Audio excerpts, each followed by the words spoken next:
Joga o bate no Iniciando fundo do mar arrombado. a gravação 264, por gentileza. Antes, alguém escreveu algo da 261, na questão 1 e 2? O Joel, professor. Joel, o que você escreveu? Professor, eu não fiz essa página, professor. Maria Júlia? Ah, você não fez essa página, Joel? Você fez, Lazarento? Carol? Eu fiz, cachorro. Maria Júlia, deixa a Maria Júlia falar, por gentileza. Peraí, deixa eu voltar aqui.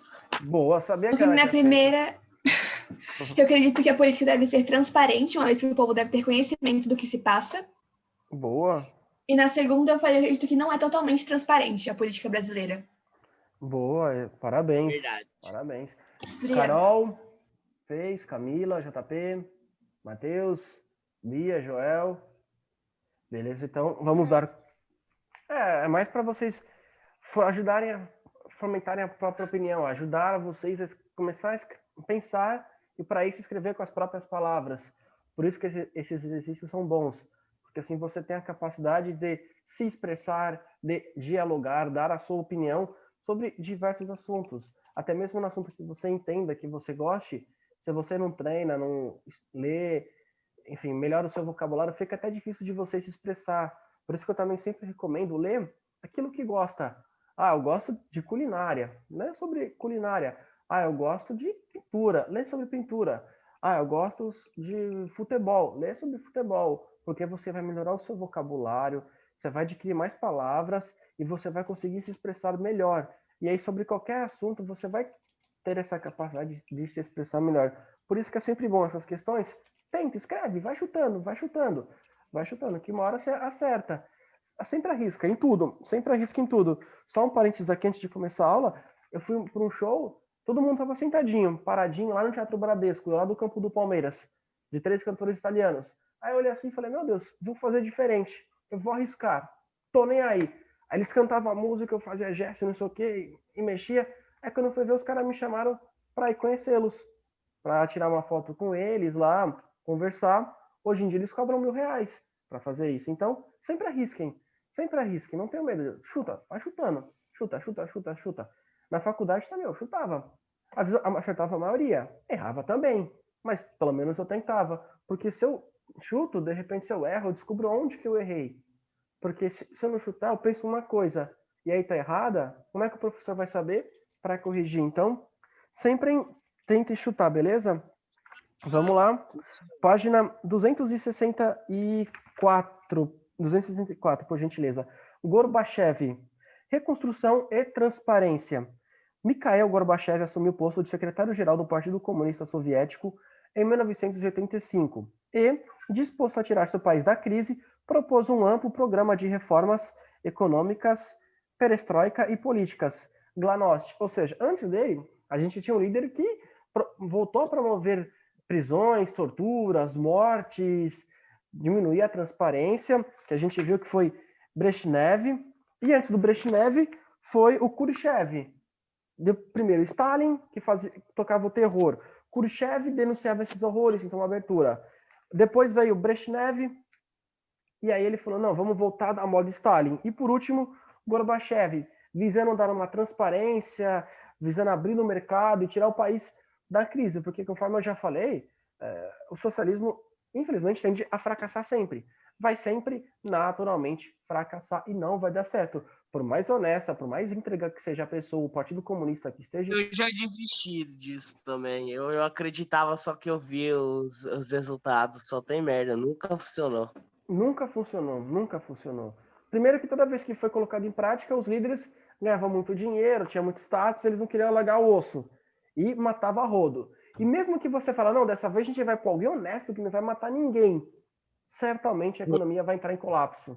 Porque não vai ter concorrência, não vai ter investimento externo, ninguém vai começar a produzir, ninguém vai ser incentivado a criar um produto, um serviço novo, inovador, porque vai ganhar o mesmo salário, vai ser tudo igual. Então, infelizmente, tende a fracassar. Fora que o Estado não vai atender as demandas de cada bairro, de cada local, como cada empresário consegue atender, que prospera. Claro, o empresário que não atende, ele tende a fracassar. E aí temos o governo Gorbachev. A perestroika, reconstrução em russo, incluía uma série de medidas como corte nos gastos com armas e soldados e retirada das tropas soviéticas do Afeganistão. O antecessor havia aumentado. Ele pensou, não, vamos diminuir, porque assim a gente pode lá na frente diminuir os impostos, se o governo diminuir seus gastos. Fim do monopólio estatal sobre alguns setores, como o de alimentos. Ele pensou, para que só o Estado vai produzir alimentos? Para quê? Por que eu não abro e permito os empresários uma concorrência? Assim, com a concorrência, a qualidade vai subir, o preço vai diminuir. Permissão para a abertura de empresas privadas. Ou seja, não estava dando certo. O que eu vou fazer? Vou permitir que as empresas privadas, os empresários venham aqui e disputem, abra um mercado com a concorrência, a qualidade vai subir e os preços vão diminuir, como é em todo lugar no mundo.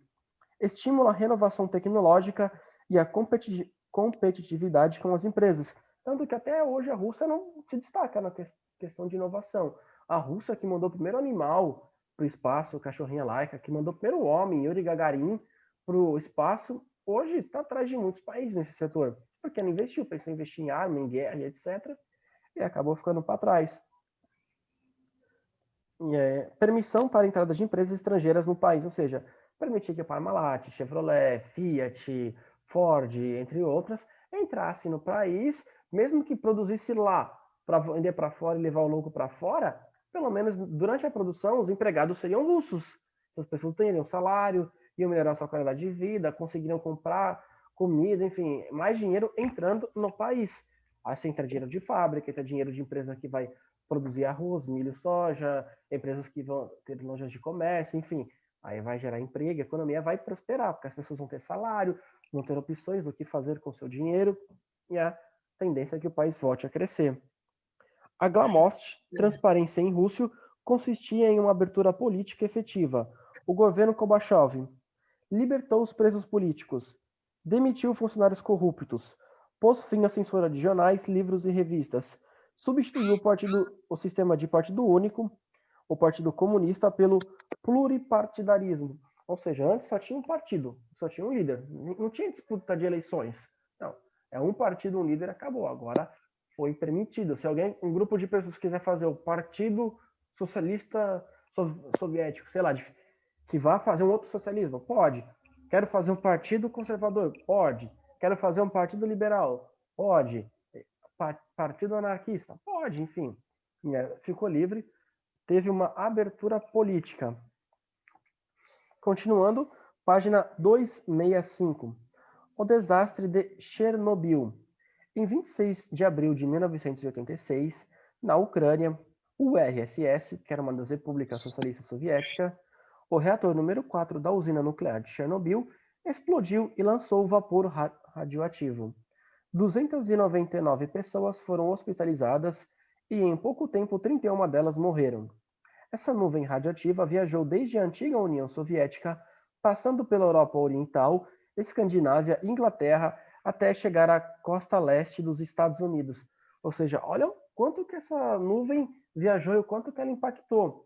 Ela pegou assim por toda a Europa, foi para os países nórdicos lá, foi ao norte, passou pela Groenlândia um pouco, até chegar ali na Flórida, no leste dos Estados Unidos, mais ou menos. Viajou bastante. Imagina o desastre que isso causou. Imagine quantas mortes, desespero, tanto que não pode visitar, não tem como ter vida mais em Chernobyl. Acabou. Não pode. Muitos jovens soldados, mineiros é que trabalham na mina, não que nascem em Minas Gerais, bombeiros e civis de várias partes da União Soviética trabalhavam dia e noite para diminuir os efeitos da radioatividade e evitar outra tragédia. Após a explosão do radiator, 48 mil habitantes da cidade de Pripyat, Mongaguá tem 55 mil habitantes, mais ou menos uma Mongaguá, próximo à usina, foram obrigados a deixar suas casas, levando apenas a roupa do corpo. Imagina, uma Mongaguá inteira deixando a cidade, porque um acidente em Santos, mais ou menos, explodiu nessa distância. Já pensou? O acidente nuclear em Chernobyl é considerado uma tragédia do ponto de vista ecológico. Graças à política de transparência aplicada por Gorbachev, o governo soviético reconheceu sua responsabilidade no acidente e permitiu que fosse amplamente noticiado por jornais, revistas, rádio e televisão. Não houve uma tentativa de abafar o caso. Não, vamos abafar, não contar nada do que aconteceu e etc. Vamos deixar de boa aqui, pode divulgar, vamos buscar soluções para que a gente recupere o máximo de vidas possíveis, façamos a reconstrução o mais rápido possível. Virando a página, por gentileza. A perestroika e a glasnost de Gorbachev, porém, não surtiram o efeito esperado. De um lado, em razão das dificuldades da própria passagem de uma economia socialista apoiada no planejamento centralizado para uma economia capitalista baseada na livre iniciativa, de outro, pela dupla oposição feita de seu governo. De um lado estava a velha guarda do Partido Comunista, que queria impedir as mudanças, e de outro, a ala liderada por Boris Yeltsin, que exigia o aprofundamento das mudanças. Em meados de 91, um grupo da velha guarda comunista deu um golpe militar e afastou o Gorbachev, mas o povo saiu às ruas e, liderado por Boris Yeltsin, venceu os golpistas, recolocando Gorbachev no poder. Gorbachev assumiu o poder, mas já não era possível controlar o processo de reformas que ele mesmo iniciara. Dias depois, as repúblicas Báltica, Estônia, Letônia e Lituânia declararam sua independência e, posteriormente, foram imitadas por outras repúblicas soviéticas. Em 8 de dezembro de 91, Yeltsin proclamou a criação da Comunidade dos Estados Independentes, CEI, formada pela Federação Russa, Ucrânia e Belarus, as quais se juntaram depois a outras repúblicas. Com a criação da CEI, a União Soviética, que existia por 69 anos, desintegrou-se. Com isso, chegava ao fim também a ordem mundial bipolarizada, característica da Guerra Fria. Temos um mapa desmembramento da União Soviética. E aí lá, a Federação Russa e uns países bem pequenos se comparados à Rússia. Moldávia, Ucrânia, Lituânia, Estônia, Letônia. Eram países que faziam parte da União de várias repúblicas, de cada vários desses paizinhos, que eram socialistas e eram soviéticos. E aos poucos esses países foram se declarando independente. Depois até a Tchecoslováquia, que saiu da União Soviética, ela virou 2 países, República Tcheca e Eslováquia. Bósnia e Herzegovina também separou. Bósnia, um país, Herzegovina, outro país. E as mudanças podem continuar acontecendo, como recentemente a Rússia conseguiu pegar uma região que era da Ucrânia, que tinha acesso ao Mar Negro, ao Mar Mediterrâneo, perdão. E pode ser que um outro país venha se separar, venha se juntar. Um pouco provável, mas a gente está vendo acontecimentos assim todos os dias, como a questão de Taiwan. China quer Taiwan ali sobre o seu território. Taiwan quer a sua independência. E é bom a gente sempre ficar de olho nas notícias para saber se de fato Taiwan vai ter uma independência ou se vai pertencer à China. Professor, uma coisa, o Ragnarok realmente aconteceu ou é só um mito tipo os deuses gregos? Até onde eu sei, é um mito como os deuses gregos. Não é um personagem histórico como Napoleão Bonaparte, como Alexandre o Grande, Constantino, entre outros. É como a deusa que se olhava para ela, virava pedra, Zeus, Aquiles e etc. Beleza? A Rússia integra hoje o grupo dos 8, organismo que reúne 8 países mais ricos do mundo. O G8. Porque aí vai ter Japão, vai ter Alemanha, vai ter Estados Unidos, Canadá e etc. Com o fim da União Soviética, outros países começaram a emergir economicamente. Que países eram? Países afetados pela Segunda Guerra, como o Japão, Alemanha, França, Itália, Inglaterra, porque esses países foram se reconstruindo pouco a pouco, investindo nas áreas tecnológicas, coisa que a União Soviética não fazia. E aí esses países emergem como grandes potências. Por mais que eles tenham pego um dinheiro emprestado dos americanos no fim da Segunda Guerra, o chamado Plano Marshall, os americanos emprestaram dinheiro porque sentiram-se culpados por terem só havido estragos materiais na Europa e não lá, e uma forma de ajudar, eles emprestaram dinheiro para os europeus se reconstruírem. E depois surgiu uma nova ordem mundial econômica. Essa ordem econômica mundial é formada por vários países e segue assim até hoje. Alguma dúvida por enquanto? Não, Professor, eu tenho uma dúvida. Pode perguntar. Você falou do plano Marshall, né? Sim. Mas você não acha que os Estados Unidos só fizeram isso porque depois a Europa teria ficado endividada com eles? Mas sim, teria ficado. Porque de onde que ia sair o dinheiro para a reconstrução da Europa? Só quem tinha esse dinheiro era os Estados Unidos. Nenhum outro país no mundo tinha. México, Canadá, nenhum país aqui das Américas do Sul e Central teria. Talvez uma questão de arrependimento, de pensar, poxa vida, todos nós perdemos nossos soldados, nossos homens, mas eles, além de terem perdido vidas, tiveram danos materiais. A gente é mais fácil reconstruir, eles é mais difícil. E aí talvez eles emprestaram esse dinheiro, uma questão humana. Pode ter sido. Também Será? pode ter sido. É nada, professor, é nada. Os Estados Unidos só se importa com dinheiro, professor. Sim, É eles importam. nada. Mas se a gente É parar pra, nada. se a gente parar para pensar, Nada. os americanos não queriam entrar na Segunda Guerra Mundial. Tanto que no filme do Churchill, ele pede ajuda... Professor, Oi, não, pode falar. não, peraí, professor, eles não quiseram entrar porque eles sabiam que se tivesse guerra, os países iam ficar desestruturados e eles iam pedir dinheiro para quem? Para eles, por isso que eles não entraram, eles não é burro. Também tem a questão da democracia, porque as pessoas não queriam que tivesse guerra. E o presidente, vendo que as pessoas não querem guerra, ele olha assim pro lado e fala, opa, não, então não vou ter guerra. Tanto que no filme do Churchill, o cara ganha até o Oscar, mostra isso, ele pede ajuda para os americanos, ele tá desesperado, orando, pedindo, fazendo discurso, aí o presidente dos Estados Unidos fala, olha, eu quero te ajudar, mas sabe como é, que não sei o quê, peri, pororó, vamos ali no Canadá, eu faço um caminho assim, assado, ninguém vai perceber e eu te ajudo. E aí acontece o ataque a Pearl Harbor, ilhas dos americanos lá no Oceano Pacífico, próximo do Japão. Os japoneses querem demonstrar sua força, que mandam no Pacífico, e atacam tropas americanas. Os americanos, que são muito patriotas, olham isso e falam, pra quê? Por que vocês não atacaram? Nossa, eles ficam chocados, meu Deus do céu! E agora? E aí desperta o sentimento nacionalista de, agora eu quero guerra. Agora eu quero ir lá e matar esses caras. Vamos pra cima. Vamos destruir esses caras. Vamos destruir... Isso é muito bom. É a população. E aí, quando o presidente olha pro lado e vê, a população quer guerra, agora eu quero guerra. A mesma Vamos coisa. dar guerra, é isso que eles querem? É lógico, porque se a população pede guerra e o presidente não vai pra guerra, ele não vai ser eleito. O opositor vai falar, eu vou pra guerra, eu quero guerra. É assim, democracia é isso, você percebe a vontade popular Eu e quero você... guerra, eu quero destruir o meu país, eu quero que pessoas no meu país tenham risco de morrer e perder a guerra. Legal.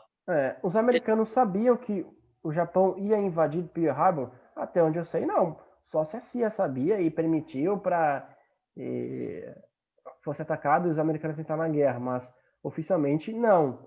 Ah, mas será que talvez o presidente sabia e permitiu que um sacrifício fosse feito para que eles entrassem na guerra e destruíssem os nazistas?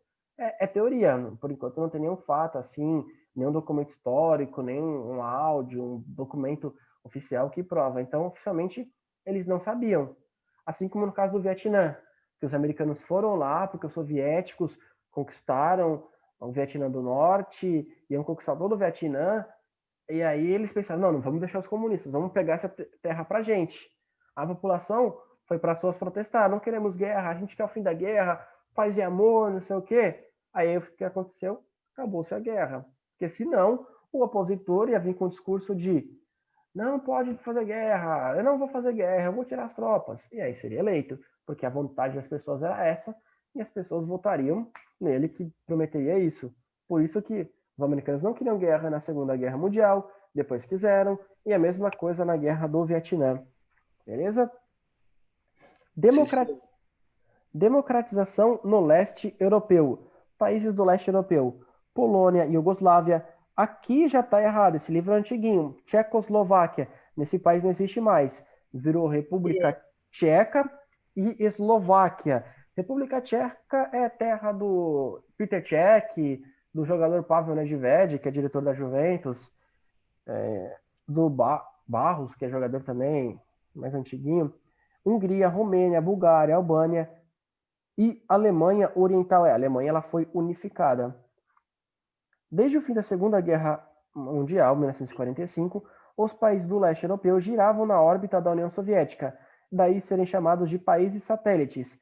Eram países, tinha lá o seu líder, como você não tinha equivocado na Polônia, era o Czechoslováquia, mas esse cara não governava, ele só recebia ordens do Partido Comunista de Moscou e repassava. Ele administrava, basicamente, ele era um síndico quase.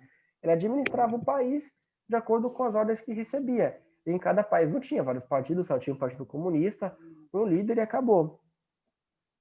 Assim como na União Soviética, todos esses países eram governados por um partido único. O Partido Comunista adotava a economia planificada e mantinha os meios de comunicação sob rigorosa censura, além de matarem bastante. Adotaram, enfim, o que os historiadores atuais chamam de socialismo burocrático. Com as reformas de Gorbachev, a União Soviética relaxou o controle sobre os países do leste europeu, facilitando com isso a atuação de movimentos populares que lutavam pela democratização desses países. Na Alemanha e na Tchecoslováquia, a passagem do socialismo para a economia de mercado foi pacífica. Na Romênia e na Iugoslávia, ocorreram revoltas e conflitos armados, porque os governos não queriam pagar o osso, né? Tava bem, ganhando muito dinheiro, eu sou presidente, eu sou o líder, eu tô bem, o que eu vou entregar? Então, vamos lutar.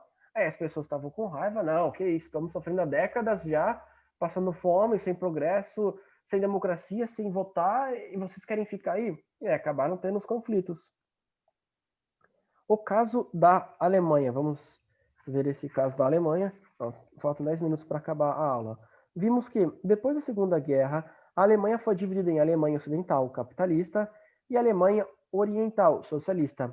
Vimos também que, para evitar a fuga de alemães de Berlim Oriental para Berlim Ocidental, em 1961, as autoridades da Alemanha Oriental mandaram erguer o Muro de Berlim. O Muro de Berlim dividia apenas a cidade de Berlim, não toda a Alemanha, e ficava na Alemanha Oriental, na Alemanha socialista. Ah, mas por que tinha a parte capitalista em Berlim?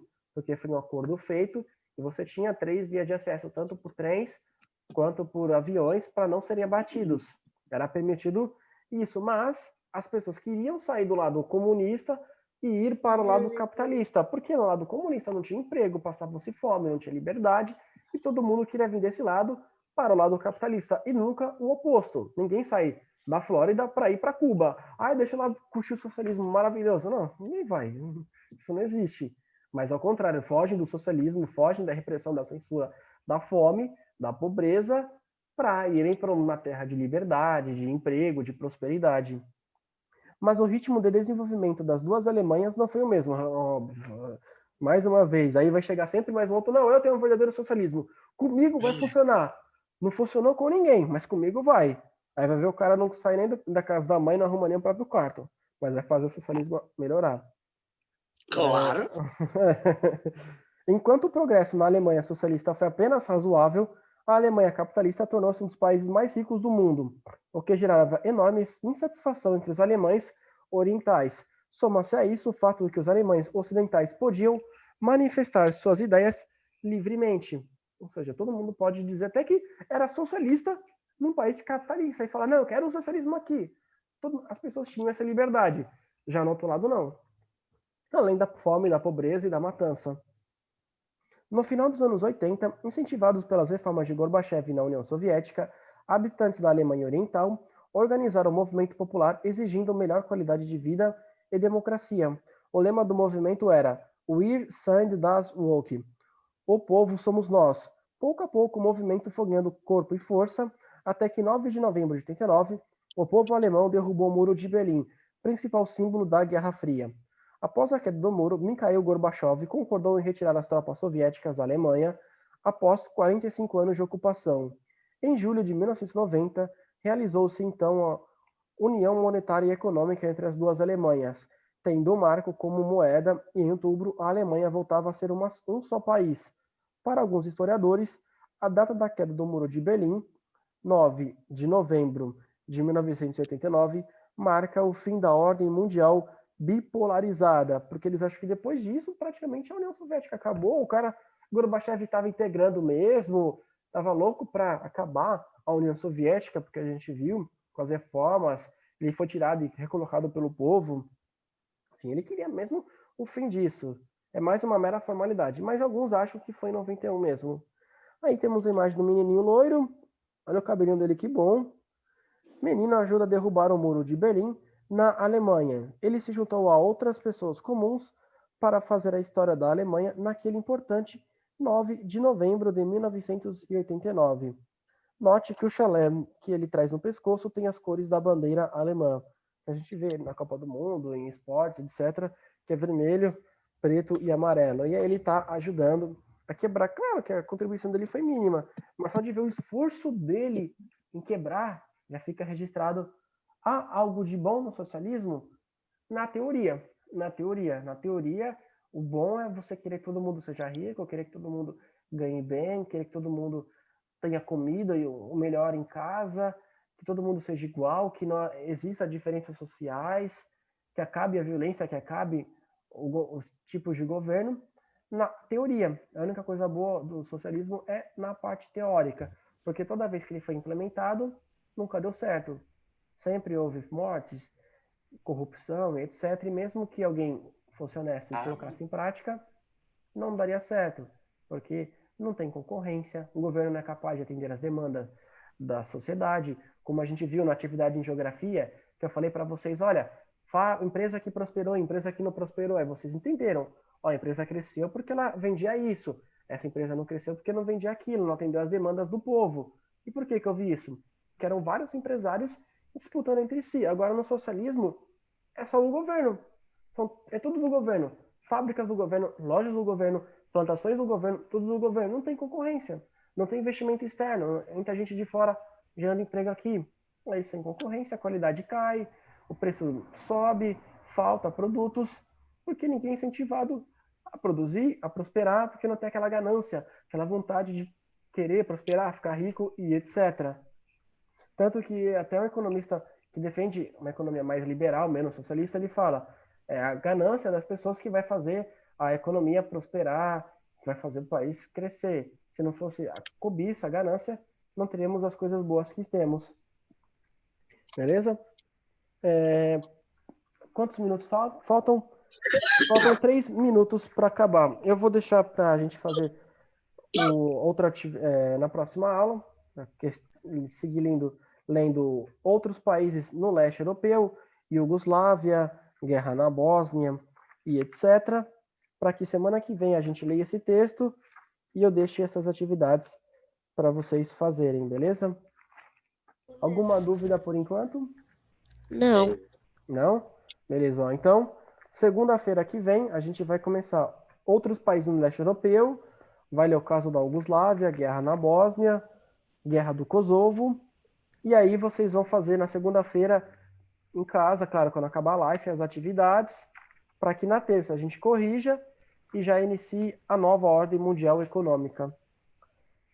Agradeço a participação de vocês. Caso tiver alguma dúvida, pode mandar mensagem, pode perguntar para mim, que eu estou e sempre estarei à disposição, beleza?